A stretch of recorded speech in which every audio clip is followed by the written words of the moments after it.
how much passive income do you need to be financially free? Let's break it down.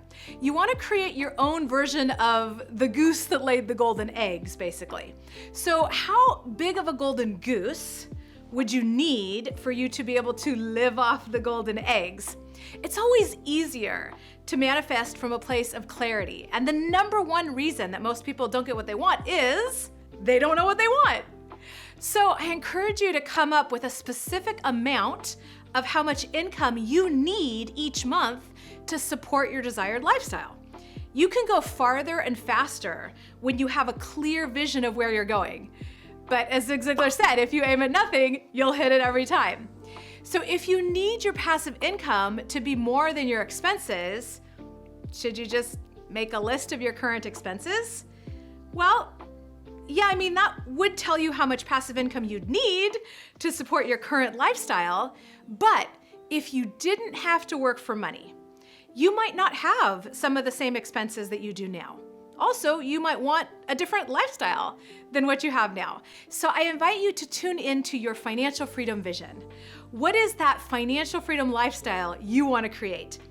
You'll need money for some of it, and some of the most fulfilling parts of your vision are probably things that money can't buy, like quality time with the people you love, right? Like something that just fills my heart with joy is going for a walk after dinner with my family. It's so sweet. Doesn't cost any money. So I encourage you to check in with yourself and your inner guidance. Maybe you'll want to meditate or journal about this or go walk a labyrinth. But basically ask yourself, if money was handled, what would your life look like? If you had enough income coming in from your investments to cover all of your expenses, what would you do with your time? I encourage you to actually write out your financial freedom vision so you can review it and tap into the energy and the feeling of it. And then I'd like to share another insight around this that you'll find super helpful. There is a great book called Your Money or Your Life by Vicki Robin and Joe Dominguez. I actually got to be featured on a panel with Vicki Robin through the Shift Network, which was super fun. And the reason I bring this up is because in this book, they show a graph of the relationship between money and the feeling of happiness or fulfillment.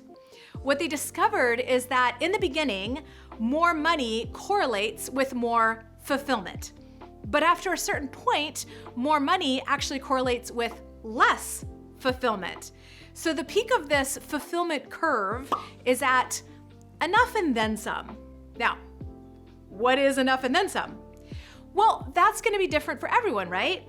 I used to think that I wanted a second home in Seattle and another one in Las Vegas and another one in Spain and Italy and Hawaii and Japan. But having owned over 35 properties all over the United States, I've learned that there is a maintenance energy that comes along with owning things and needing to take care of them. Plus, how often am I really gonna wanna visit all of those places? And when I go, am I really always gonna wanna stay at the same house? I realized that I would be much happier just paying for a nice vacation anywhere I want than owning all of those second homes. So as you're creating your financial freedom vision, I encourage you to go for enough and then some. And then once you've gotten clear on your financial freedom vision, it's time to put actual numbers to it. Now you might want to take a look at your current expenses, and you might also want to do some research to find out how much it would cost to own the type of house or car or private island that you want. If you want to get a 90-minute massage every week, well, how much would that be? If you want to hire a personal chef or a personal trainer, how much do they charge? You see where I'm going with this, right? Figure out how much it'll cost to maintain your financial freedom lifestyle in real life. Obviously, the more you simplify and keep your expenses low, the less passive income you'll have to generate to become financially free. So strike a balance that feels good to you between keeping your expenses low while maximizing your joy and your fulfillment. Come up with a specific amount of passive income that you'll need each month to be financially free at this level. So let's say that's $10,000 a month. Now you know you need to generate $10,000 a month in passive income to be financially free. If you want to generate $10,000 a month in passive income from investing in assets like stock or real estate, how much money would you need to invest? Or, as I mentioned before, if you want to create your own version of the goose that laid the golden eggs, how big of a golden goose would you need for you to be able to live off the golden eggs? Here's how you figure that out. First, you take the monthly amount of passive income that you need and times it by 12 to get an annual amount. So if you need $10,000 a month, $10,000 a month times 12 is what? $120,000 a year, right? Then divide that by your average return on investment adjusted for inflation. You might want to consider starting with what's called the 4% rule. This was an invention of a financial advisor named William Bengen. He came up with this in the 1990s and it's become super popular with the big box financial advisors.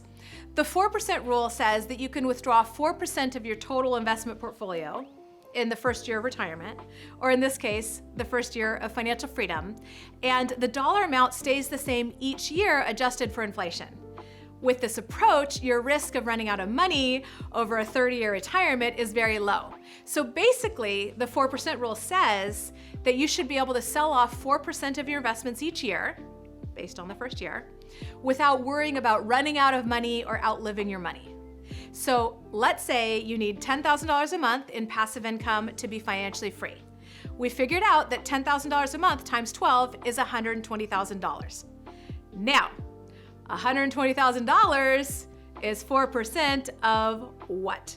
So here's how you would do that on a calculator. On a calculator, you would divide $120,000 by 0.04. That's how you do 4% on a calculator. So your annual amount divided by 0.04.